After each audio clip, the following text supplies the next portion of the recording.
ভবাই নাছিলোঁ। এয়াই গ্লেমাৰ থকা বোৱাৰী বিয়া কৰাই আনিছিলা নহয়। শুনি থাকা এতিয়া কথা। তাইৰ ওচৰত তোমালোকৰ কথাৰ কিবা ভেলু আছেনে?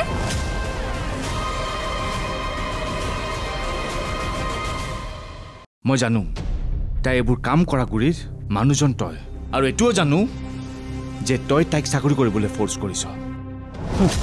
ঠিক আছে, তই যদি ভাবিছ মই তাইক এইটো কাম কৰিব দিয়াৰ কাৰণেহে তাই এইটো কাম কৰিছে, তেনেহ'লে তই কিয় আছ?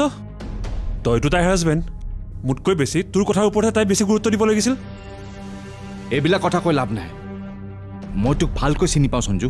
নাই নাই, তাই অকলে এইটো সিদ্ধান্ত ল'লে নহ'ব। আমি তাইৰ লগত কথা পাতিম।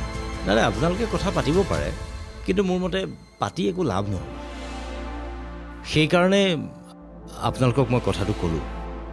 আচলতে কি জানে ছাৰ, মই নিজেই তাইক লৈ সপোন দেখা মানুহটোৱে আজি আপোনালোকক এইখিনি কথা ক'বলগীয়া হোৱাটো মোৰ কিমান দুখ অনুভৱ হৈছে সেইখিনি চাগে আপোনালোকে বুজিব পাৰিব।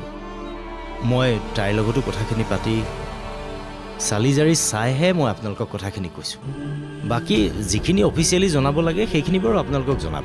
এইবিলাক কথা বৰ দিগদাৰ। মই কথাটো ভাল নাপালোঁ ছাৰ। মোৰো কথাটো ভাল নালাগিল।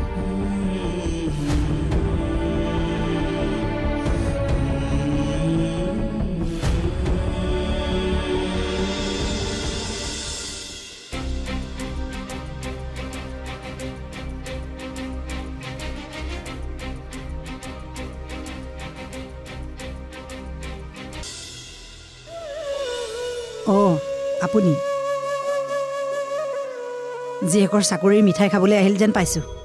ৰ'বচোন, সেইবোৰ কথা আমি পিছতো পাতিব পাৰিম। এতিয়া মই অকণমান বহি লওঁ।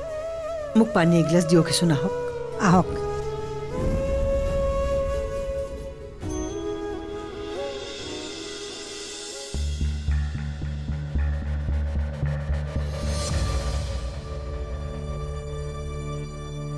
ৰাজ, কিয় মাতিছিলা তুমি মোক?